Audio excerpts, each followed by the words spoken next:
जय श्री कृष्णा। कैसे हो आप सभी लोग? उम्मीद करती हूँ आप सभी अच्छे होंगे। आप सभी नित्य प्रतिदिन मंदिर जाते होंगे। मंदिर में जाने के बाद आप पूजा अर्चना वंदना करते होंगे। पूजा अर्चना वंदना करने के पश्चात आप लोग परिक्रमा करते होंगे। लेकिन आपको पता है किस देवता की कितनी परिक्रमा करनी है? भगवान राम, भगवान श्याम, महेश बाबा, बाबा भोलेनाथ, पार्वती मैया, किसकी कितनी परिक्रमा करनी चाहिए? शायद इसके बारे में आप लोगों को जानकारी नहीं होगी। इसके बारे में मैं आज आप लोगों को बताऊंगी, लेकिन उससे पहले हम लोग जान लेते हैं कि जब हम परिक्रमा करते हैं तो हमें परिक्रमा करने का सही नियम आखिर क्या होता है। कहते हैं कि किसी भी देवी देवता की परिक्रमा करने से हमें अश्वमेध यज्ञ का फल प्राप्त होता है। परिक्रमा यहाँ से हमने प्रारंभ करी है, मतलब हमने यहाँ से परिक्रमा प्रारंभ करी है, वहीं पर हमें परिक्रमा का अंत करना होता है, वहीं पर हमें परिक्रमा का विश्राम करना होता है। परिक्रमा करने के बाद दंडवत प्रणाम करना अति आवश्यक है। स्त्रियां अर्ध दंडवत प्रणाम करती हैं और पुरुष दंडवत, अष्टांग दंडवत प्रणाम करते हैं। मतलब शरीर के 8 अंग भगवान के चरणों में समर्पित हो, उसे अष्टांग दंडवत परिक्रमा प्रणाम करते हैं। यहाँ से प्रारंभ करी है, वहीं से खत्म करते हैं। परिक्रमा करते वक्त कभी भी बातें नहीं करनी चाहिए और परिक्रमा कभी भी खाली हाथ नहीं करनी चाहिए। हाथों में पुष्प होना चाहिए और उसके बाद आपको मंदिर की परिक्रमा करनी चाहिए। अगर आप हाथों में पुष्प नहीं है तो फिर अगर आपको किसी गुरु ने मंत्र दे रखा है और आप माला झोली जपते हैं तो फिर आप माला झोली जपते हुए भी परिक्रमा कर सकते हैं। आपको पता है कि ये निरंतर जो पूरा ब्रह्मांड है ये किसी न किसी की परिक्रमा कर रहा है। कोई ना कोई ग्रह किसी न किसी नक्षत्र की हमेशा परिक्रमा करता रहता है।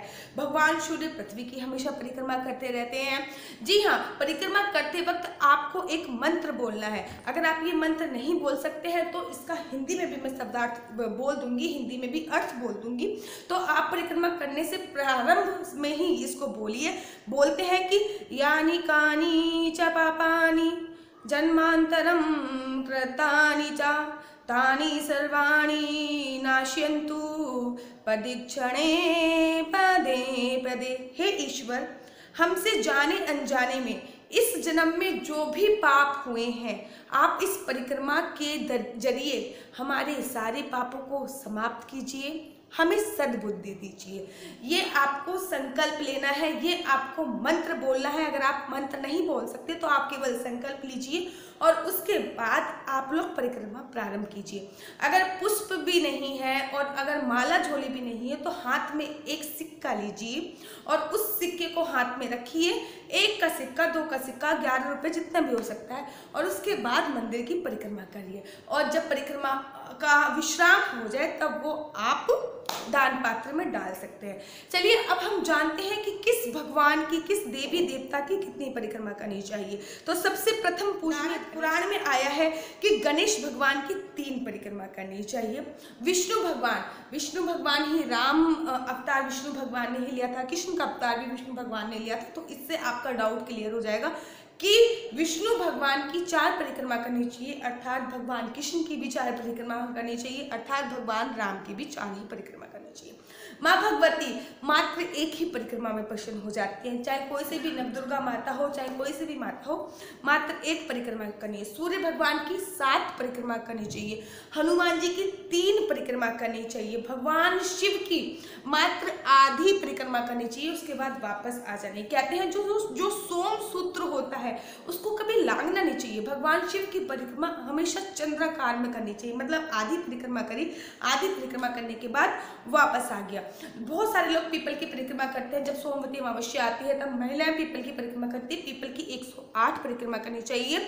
और आपको पता है जो शिवाजी महाराज से और जो संभाजी महाराज थे वो जब भी किसी युद्ध पर जाते थे तो वो गौ माता की परिक्रमा करके जाते थे। गौ माता की 4 परिक्रमा का हमारे शास्त्रों में वर्णन किया है। तुलसी माता की भी 4 परिक्रमा करनी चाहिए। तुलसी महारानी नमो नमः। जो होते हैं भगवान दीवार से लगे होते हैं, भगवान की प्राण प्रतिष्ठा उन्होंने दीवार से लगा के करनी होती है। तो फिर किसी भी एक स्थान पे खड़े होके आप उतने बार घूम सकते हो, दक्षिण दिशा से उतने बार घूम सकते हो। एक स्थान पर खड़े होकर ही घूमना है, उतनी ही परिक्रमा का फल आपको मिल जाएगा। अगर आपके वहाँ पे भी भागवत चल रही है तो उस भागवत की पोथी पे आपको 4 परिक्रमा करनी है।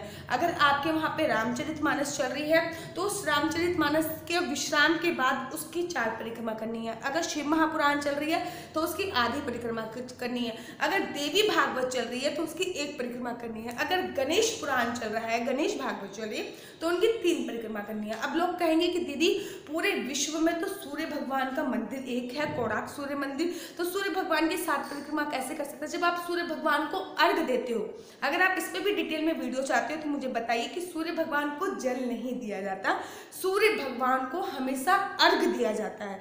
जब आप सूर्य भगवान को अर्घ देते हो तब उसी स्थान पर खड़े होकर दोनों हाथ ऐसे करके सूर्य भगवान की 7 परिक्रमा करनी चाहिए। अगर आप एक पूरी डिटेल में वीडियो चाहते हो कि जब आप 7 कोस की मतलब 21 किलोमीटर की परिक्रमा करते हैं गोवर्धन महाराज की, तो क्या क्या नियम है उसके, क्या क्या बोलकर आपको परिक्रमा करनी चाहिए, क्या क्या सिद्धांत है, कैसे परिक्रमा करनी चाहिए, उसके बारे में डिटेल में वीडियो चाहते हो तो मुझे कमेंट में लिख के भेजिए, मैं आपको कमेंट में उसके बारे में बताऊंगी। और मेरे चैनल यूट्यूब चैनल हरि बोल को सब्सक्राइब कीजिए। आशा करती हूँ आपके सारे डाउट मैं धीरे धीरे क्लियर करती चली जाऊंगी। तब तक के लिए मुझे दीजिए इजाजत। जय श्री कृष्णा, वंदे मातरम, भारत माता की।